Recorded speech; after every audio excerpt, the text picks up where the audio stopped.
Hello, welcome to जहा classes.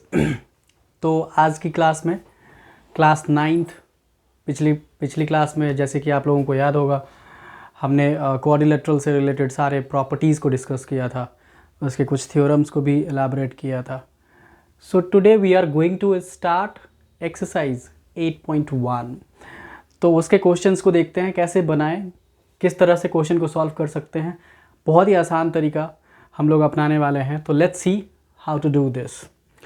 Question number 1 कह रहा है आपसे कि the angle of quadrilaterals are in the ratio of 3:5:9:13। Find all the angles of the quadrilateral. मतलब यहाँ पे क्वाड्रिलेटरल की जो एंगल है वो रेशियो में दे रखी है, चार एंगल चारों रेशियोज में दे रखे हैं, तो हमें उसके एक्चुअल एंगल पता करने हैं। ठीक है, तो हम क्या कर सकते हैं, कैसे कर सकते हैं, लेट्स सी दैट। तो जब भी क्वेश्चन हमारे पास रेशियोज में हो, कोई भी वैल्यू रेशियोज में गिवन है, तो हम लोग सबसे पहले क्या करते हैं कि उस रेशियोज को रिमूव करना है। कैसे कर, रेशियोज की क्या वैल्यू हो सकती है वो पता करेंगे। कैसे पता करेंगे, तो उसको हम लोग लेट करेंगे। Let the ratios be x. ठीक है, रेशियोज को मान लिया। तो जैसे ही रेशियोज माना हमने, तो हमारे पास जो एंगल्स निकल के आ रहा है, तो एंगल्स हमारे पास हो जाएगा 3x 5x 9x and 13x। These are the 4 angles we are going to have. Okay, तो अब क्या करने वाले हैं, अब देखो एक चीज़ हमने पिछली क्लास में भी डिस्कस करी थी कि क्वाड्रिलेटरल के सारे एंगल का सम 360 होती है, angle sum property of quadrilateral. तो यहाँ पे हम लोग वही अप्लाई करने वाले हैं, क्योंकि हमारे पास सारे एंगल्स ऑलरेडी अवेलेबल हैं, बस x के फॉर्म में है। तो देखिए कैसे करते हैं। Now 3x plus 5x plus 9x plus 13x is equals to 360। How 360? तो आपको रीज़न भी मेंशन करनी है। The reason is angle sum property of quadrilateral. एक चीज़ याद रखिएगा, यदि आप सिर्फ एंगल सम प्रॉपर्टी लिखेंगे तो गलत हो सकता है, क्योंकि एंगल सम प्रॉपर्टी बाकी अलग अलग फिगर्स के लिए भी अप्लाई होती है। तो यहाँ पे क्वाड्रिलेटरल मेंशन करना है। ठीक है, तो अब आप देखिए चार एंगल्स सारे x के फॉर्म में हैं, सारे लाइक टर्म्स हैं, तो हम इजीली ऐड कर सकते हैं। 3x 5x 8x plus 9 17 plus 13, यानी कि हमारे पास हो रहा है 30x एंड इक्वल टू में आ रहा है 360। तो यदि हमें x की वैल्यू चाहिए, तो therefore x is going to have 360 upon में 30। क्योंकि ये मल्टीप्लाई है, इस साइड ले जाइए ट्रांसपोज करिए तो डिवाइड हो जाएगा। So this 0 is going to cancel, 0 cut गया।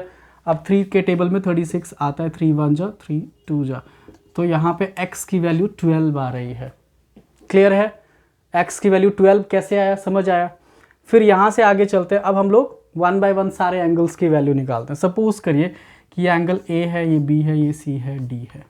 ठीक है, देयरफॉर एंगल A आपका निकल के आने वाला है is equals to 3x is equals to 3 into 12। 3 into 12 क्यों हो रहा है? क्योंकि यहाँ पे 3 और x मल्टीप्लाई में है। कैसे पता मल्टीप्लाई में है? तो जब कभी भी दो डिफरेंट वैल्यू, दो डिफरेंट का मतलब एक वेरिएबल है, एक कांस्टेंट टर्म है, उनके बीच में कोई साइन नहीं है, तो इट्स मल्टीप्लाई, राइट? तो 3 इंटू 12 करेंगे तो यहाँ पे ये 36 डिग्री आ गया। नेक्स्ट एंगल B की बात करें, सो दैट इज 5x, तो ये निकल के आ रहा है 5 इंटू 12 यानी कि 60 डिग्री। नेक्स्ट एंगल C की बात करें तो 9x, तो 9 इंटू 12 12 9 जा 108 डिग्री। एंड जो फोर्थ एंगल है एंगल D, वो है हमारा 13x, तो 13 इंटू 12 करें तो 12 3 जा 36, 12 1 जा 12 एंड 3 15 156 डिग्री। तो यदि हम इन सब को ऐड करें तो कितना होना चाहिए? 360 हो जाएगा। आप करके चेक कर सकते हैं। 96 और 108 200 204 एंड ये 360। ठीक है, तो ये हमारा सारे एंगल्स आ चुका है। तो कैसे किया हमने, रेशियो में था, रेशियो को x लेट करी है, तो सारे एंगल्स हमें x के फॉर्म में मिल गए। तो जब हमारे पास सारे एंगल है तो एंगल सम प्रॉपर्टी अप्लाई करेंगे, ऑफ क्वाड्रिलेटरल इक्वल टू में 360 लगा दिया, ऐड करके x की वैल्यू आकर आ गया, फिर हमने पुट कर दिया। ओके, अब हम लोग आगे चलेंगे। तो चलिए स्टार्ट करते हैं number second question. Question number 2 कह रहा है, ध्यान से देखिए कि if the diagonals of a parallelogram, double LGM हम पैरेललोग्राम को रिप्रेजेंट करने के लिए लिखते हैं, तो diagonals of a parallelogram are equal, then show that it is a rectangle. Condition क्या हमारे पास है कि एक पैरेललोग्राम है हमारे पास जिसकी डायगोनल जो है वो क्या है, वो इक्वल है, ऐसा दे रखा आपको। ठीक है, दिस AC और BD जो है इक्वल दे रखा है, तो हमें बताना है कि ये रेक्टेंगल है।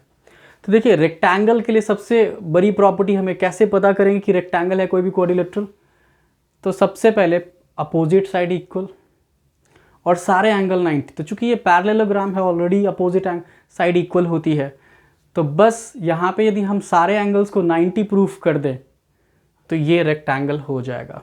ठीक है, तो हमारे पास गिवन क्या है वो देख लीजिए। पहले गिवन है कि ABCD is a parallelogram, right, in which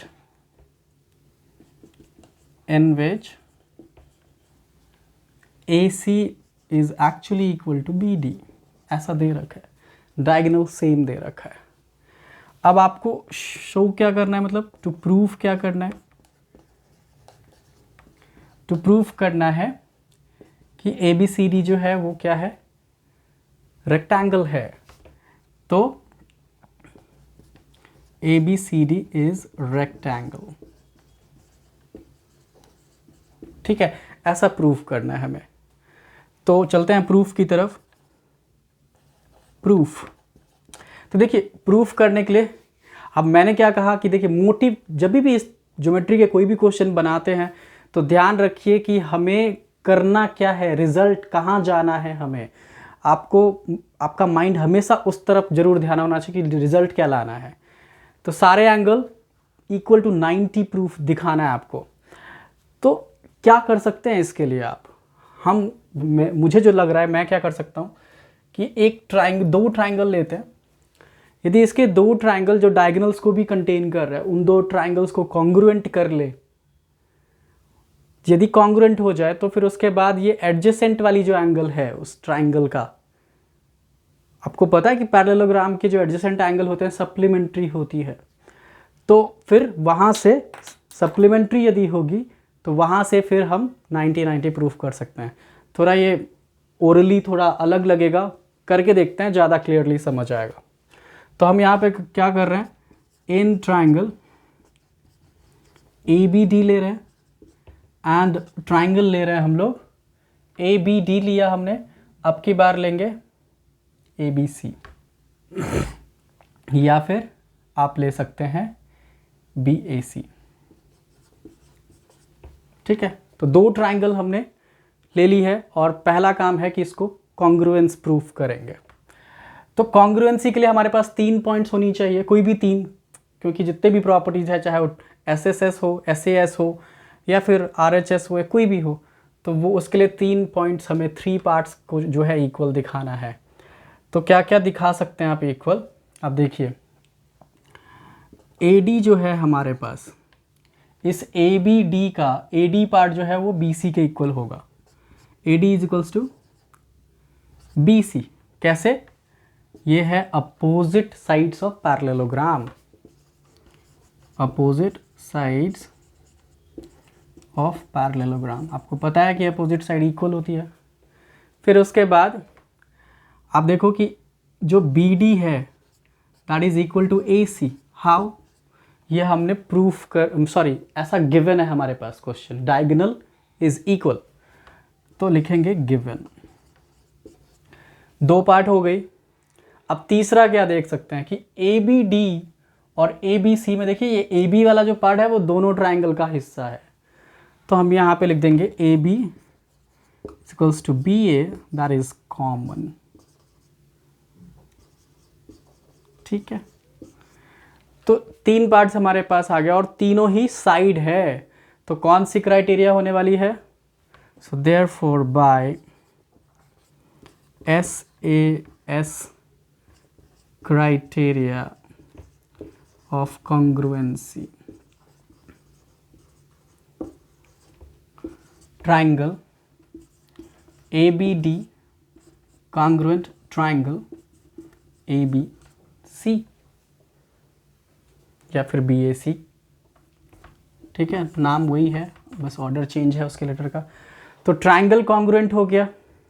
जब ट्राइंगल कॉन्ग्रुएंट हो गया तो अब यहाँ देखिए कि जो एंगल, देयरफॉर एंगल DAB, इस एंगल की बात कर रहे हैं DAB, और इस ट्राइंगल में जो है ABC, एंगल DAB इक्वल होगा एंगल ABC का। अब पूछेंगे सर ये कैसे इक्वल हो गया? तो इसके लिए एक बहुत ही कॉमन सी प्रॉपर्टी है जिसका नाम है CPCT।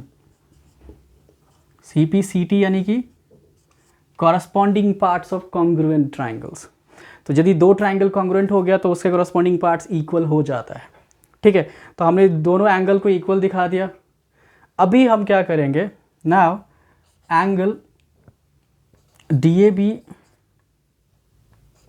DAB plus angle ABC ये इक्वल होगा 180। रीज़न क्या डालेंगे? क्योंकि adjacent angle of parallelogram, adjacent angle of parallelogram supplementary होता है, राइट। अब ये दोनों सेम भी है और इसका सम भी 180 हो रहा है, तो यदि सेम है तो हम इसको 2 एंगल किसी एक का नाम लिख सकते हैं। फॉर एग्जाम्पल यदि आप x को x में ऐड करें तो 2x, राइट। तो इसी तरह से सेम को सेम में ऐड करें, सेम एंगल को, तो वो 2 एंगल ABC हम लिख सकते हैं इक्वल्स टू 180। अब इस 2 को आप दूसरी तरफ ट्रांसपोज कर लीजिए, तो रिजल्ट जो आ रहा है angle ABC is equals to 180/2 means 90 degree. ठीक है, अब यदि आपका ये 90 है, ये भी 90 है, तो इसके अपोजिट भी 90, इसके अपोजिट भी 90, मतलब कि सारे एंगल आपका 90 हो गया। तो यहाँ पे लिख दीजिए therefore angle B is equals to angle D 90, angle A is equals to angle C 90, so angle A is equals to angle B is equals to angle C is equals to angle D is equals to 90. So if all angles are of 90, opposite sides are equal, then it is hence ABCD is a rectangle. कितना समझ आया? बहुत। आप मुझे ज़रूर comment करके बताइए। Clearly हमने 2 ट्राइंगल ली है, ABD और ABC, दोनों को कॉन्ग्रुएंट किया, SSS से कॉन्ग्रुएंट हो गया, फिर ये 2 एंगल हमारा इक्वल CPCT से हो गया, फिर इसको हमने सप्लीमेंट्री एंगल, क्योंकि पैरेललोग्राम की एंगल है एडजेसेंट वाली, तो सप्लीमेंट्री है, दोनों सेम था, 2 एंगल कर दिया इक्वल टू 180, तो एक की वैल्यू 90 आ गई, बाकी अब opposite angles of parallelograms are equal. Okay, thank you.